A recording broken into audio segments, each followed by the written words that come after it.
Ruhlar zaminidagi Tangsan Aston Griffin halokat ma'budiga qarshi.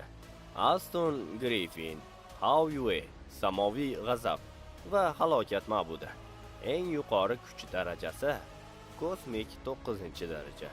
Asl qiyofasida 9 boshli kimera sifatida 9 o'lchovli mavjudotdir. U yaratilish ma'budining egizagi hisoblanadi. Uning kuchi kultivatsiya orqali emas, balki u halokat konsepsiyasining o'zi sifatida namoyon bo'ladi. U Dolu olami yaratilishidan oldin mavjud bo'lgan va ruhiy holati beqarorligi sababli o'z olamini yo'q qilgan. Noyob intsidenti va unsurlari. U mutloq halokat nomi bilan tanilgan. Uning boshi asosiy elementlarini ifodalaydi. Olov, suv, shamol, yer, yorug'lik, zulmat, zahar, chaqmoq va 9-bosh halokat yo'qlikdir. Ushbu barcha elementlarning birlashuvi koinot qonunlarini butkul o'chirib yubora oladigan energiyani hosil qiladi. Asosiy kuch va qobiliyatlari buzilmas mohiyat. Uning ruhi abadiy, tanasi yo'q qilinsa ham yaratilish ma'budi mavjud ekan, u cheksiz qayta yaralishi mumkin bo'ladi.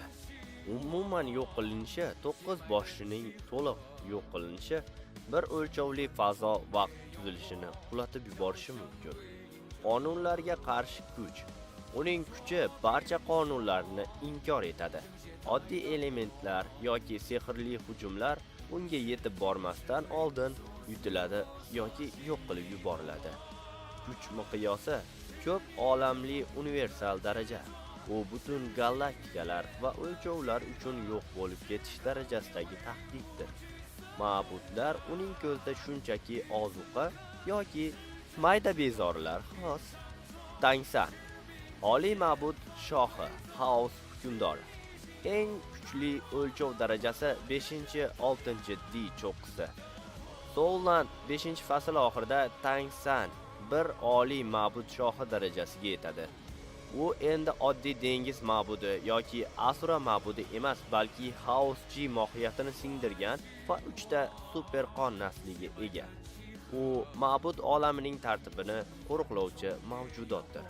Noyob internet va usullari Tangsan xotira va ilohiy kuchini saqlab qolgan holda to'liq reinkarnatsiyani amalga oshira olgan yagona mavjudot. U Haos G orqali deyarli barcha elementlarni boshqara oladi.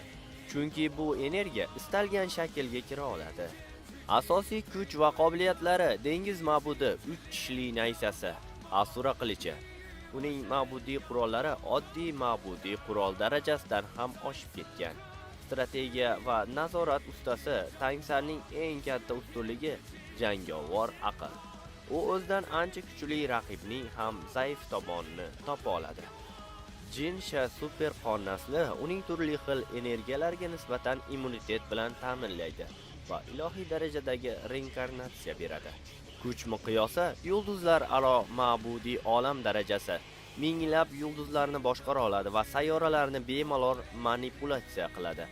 Ammo uning kuchi olamni himoyalash va boshqarish bilan cheklangan. U to'liq yo'q qilishga qaratilmagan. Shu uchun ham bu jangda Aston Griffin to'liq g'olib. Tang Jin Sao asaridagi osmon o'lchovlari farq mutloq hisoblanadi. Aston Griffin 9D, Tangsan esa 5-6D mavjudotidir. Hujumi 9D mavjudotning mavjudlik yadrosiga zarar yetkazishi juda qiyin. Bu xuddi komiks ichidagi qahramon chizuvchiga musht tushirishiga urinayotgandek ko'rinadi. Asl konsepsiyada Tangsan ma'budga aylangan kultivator, Aston Griffin esa bo'shliqda tug'ilgan asl mavjudot.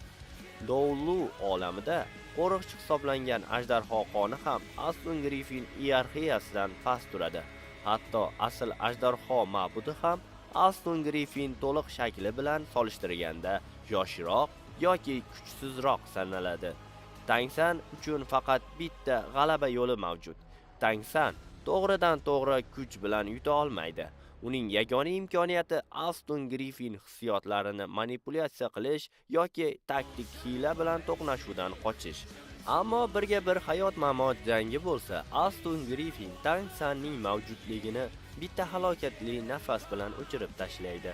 Xulosa qilib aytganda, Tangsan faqat o'z olami ichida shoh, ammo Aston Griffin tizimdan tashqarida mavjud bo'lgan ofatdir. Donghua tahlili kanali Uz X-Ray barcha eng sifatli do'qolarni Banana TV platformasi orqali tomosha qilishni tavsiya qilamiz. Taxt muhri hamda Ruhlar zamini animesini ham Banana TV platformasi orqali sifatli dublyajda va original formatda tomosha qilishingiz mumkin. Kelgusi videoroliklarda ko'rishguncha xayr, salomat bo'ling.